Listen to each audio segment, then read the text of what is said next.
Jeanette Harper here to talk about a phone scam that's impacting iPhone and Android users. That's like pretty much all of us here that have iPhone and Androids these days. So what can you tell us about this text and voice messaging scam that the FBI is calling malicious? What do we need to know?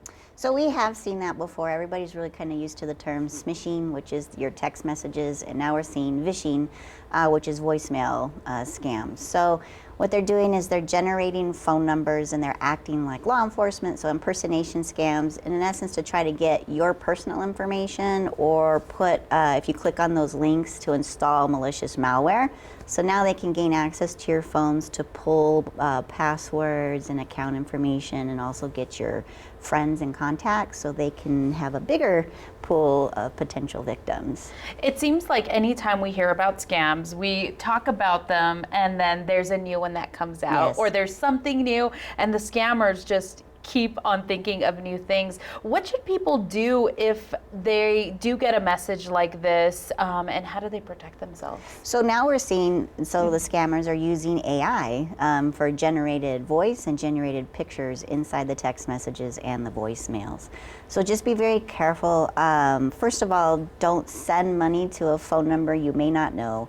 High-ranking government officials are not going to call you demanding gift cards, cryptocurrency, right?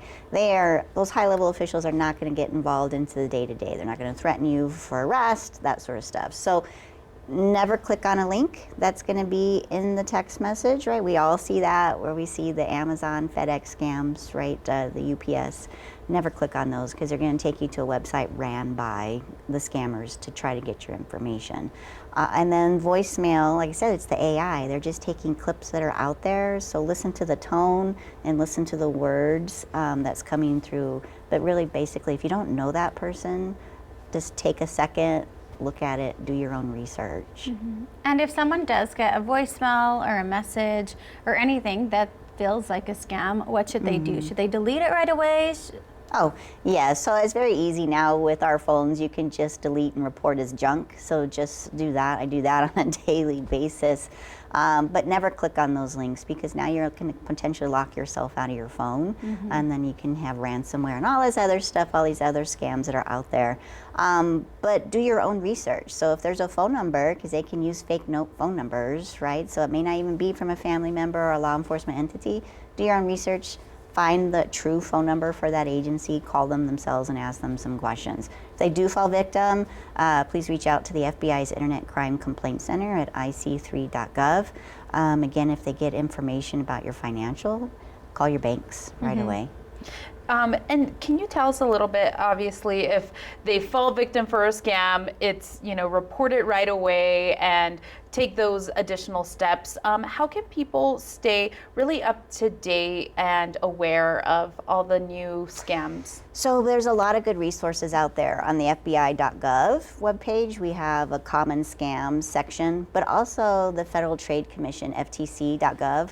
They do a weekly consumer alert PSA, so they can really keep you up to date on what new trends that are out there that are targeting innocent victims. And typically, as far as the scammers go, where are they coming from? They could be from the States, they could be from out of the country, literally anywhere. Yeah, anywhere, because now we're connected to the internet and it's worldwide. So, but majority of the scammers are outside the United States. They're looking in the Ivory Coast area or China, Russia, like that whole, everywhere else but the United States.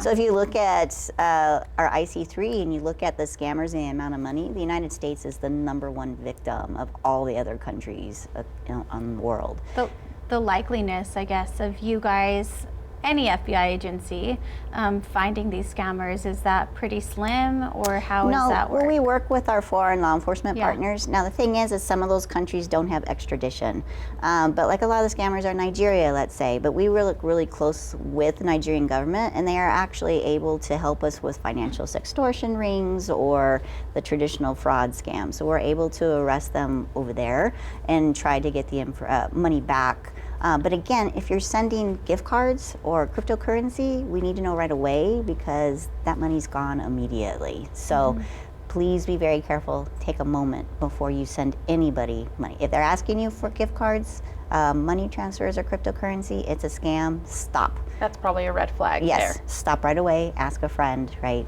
Especially our senior citizens. We just had an individual lost $72,000 last week. So, in cryptocurrency. So stop. Ask your relatives. Ask anybody. Ask a friend. Probably just think twice anytime you get any phone call or text. Take a breath, because they want to scare you and react right away. So just take a breath, take a moment. Nobody's should be harassing you or threatening arrest if you don't send money now. So that whole now is a huge red flag.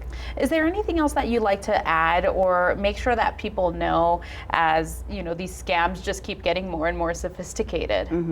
So the whole AI is going to shift how scams work, because the more information we put out there on social media, they have our photos, they have our friend list. So if you don't lock down your social media accounts, they'll be able to target other individuals that are in your circle. Always have a passphrase with your family members.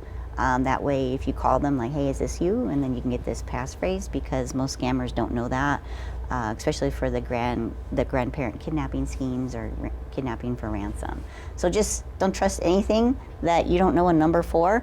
And then even like for the FBI, they are cloning our office numbers. So just take a moment and then call and verify before you send any money or gift cards out there. And think twice about everything. Yes, think twice. All right, Jeanette. Well, thank you so much. Thank you.